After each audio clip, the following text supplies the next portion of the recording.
Hey, it's John here, and in this video, I want to break down how you can sell your higher ticket coaching or services directly from a webinar.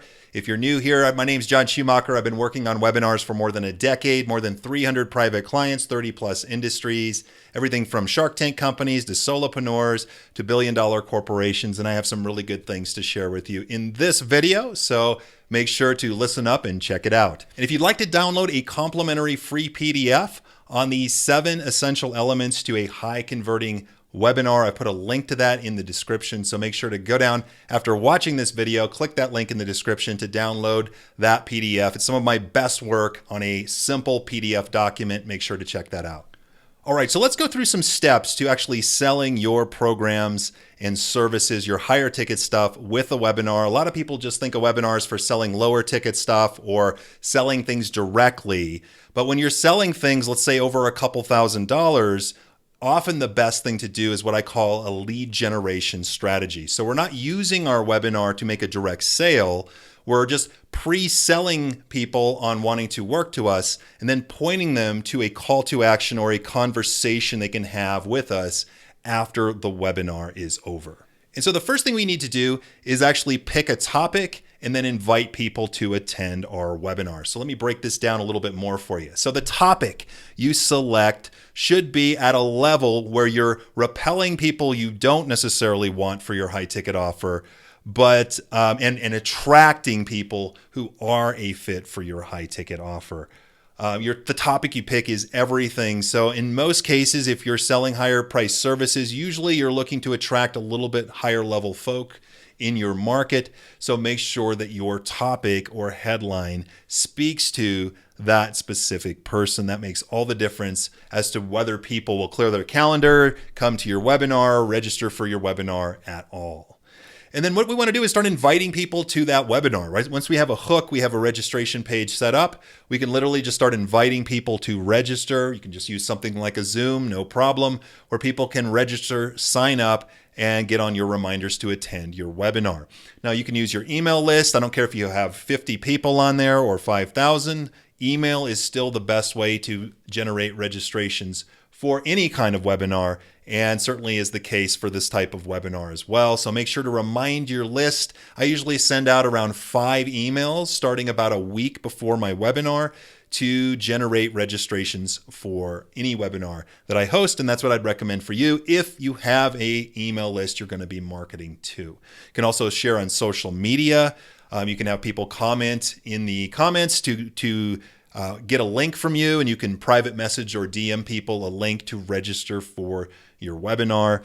You can partner with other people. I've done a lot of that as well to generate more registrations for your webinar. But you want to invite people to obviously come to that registration page and register for your webinar just like you would with any other type of webinar. So step 2 is going to be we got to craft a compelling presentation. And so many people make the mistake of just over teaching nice to know content during their webinars, thinking that if they just stuff enough value, turn on the fire hose, spray people in the face with enough value, that they're going to want to book a call with you or they're going to want to work with you.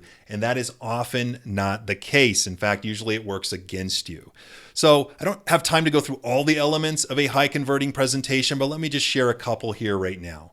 So the first one is, besides our hook and our headline, we want to do what I call framing the new opportunity, right? So the first 10 minutes or so of your presentation is really about talking about your ideal buyer's desires, their difficulties in getting to those desires, and kind of seeding the discovery or the opportunity that you're about to share with them.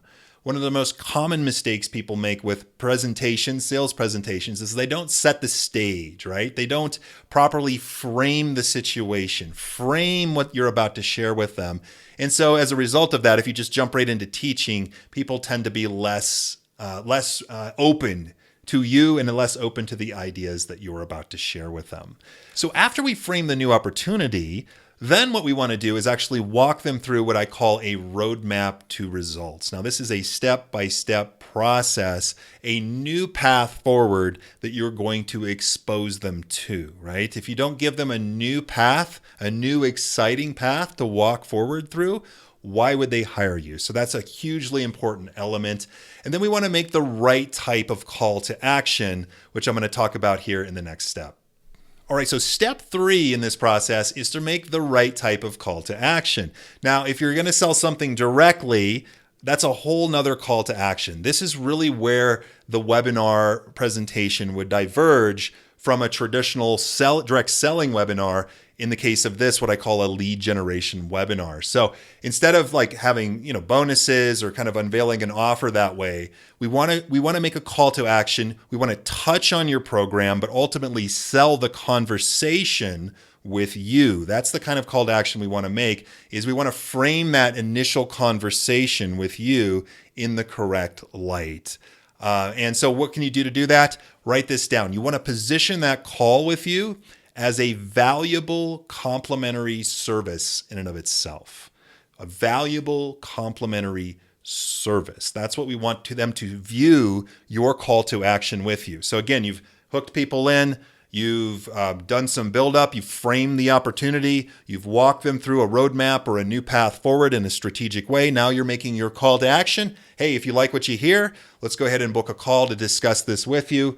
Here's what you're going to do during that call. So you're selling the call is really what you're selling on this type of webinar. And so you want to name the call. So you want to write these things down. Name the call. Something like I had an SEO client. I called it the SEO growth audit.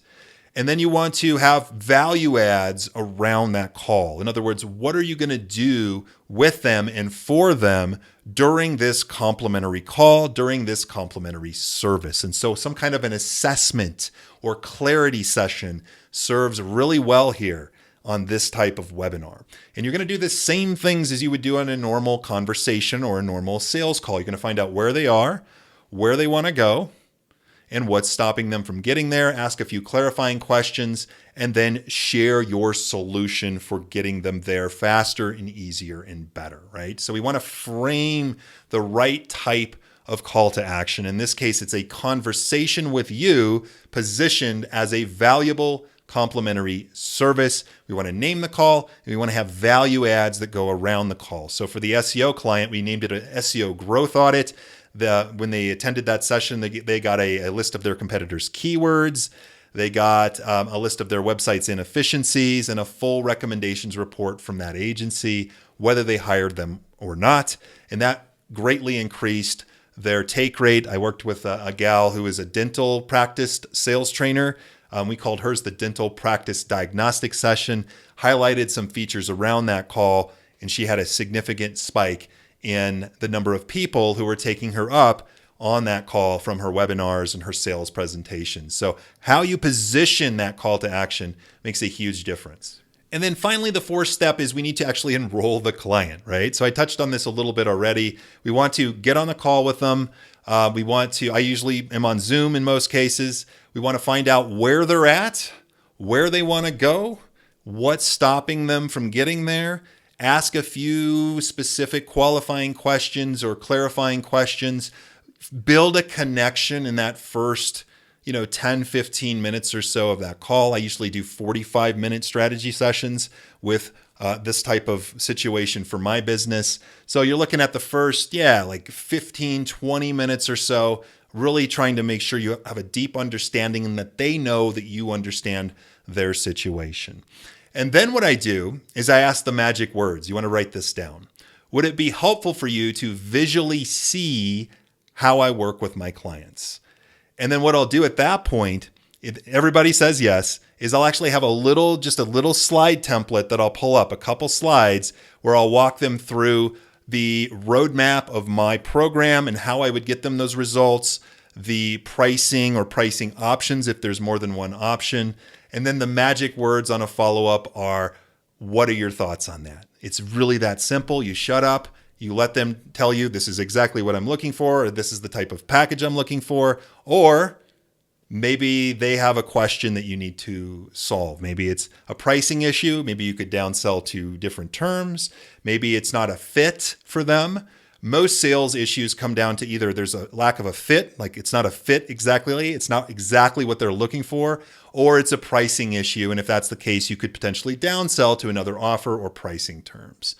And so that's a whole nother discussion. I'll create another video on my sales process and go more in depth in that. But those are really the 4 steps to generating clients, high ticket clients from your webinars. So during today's video, we talked about picking the right topic that attracts the right people and repels the rest.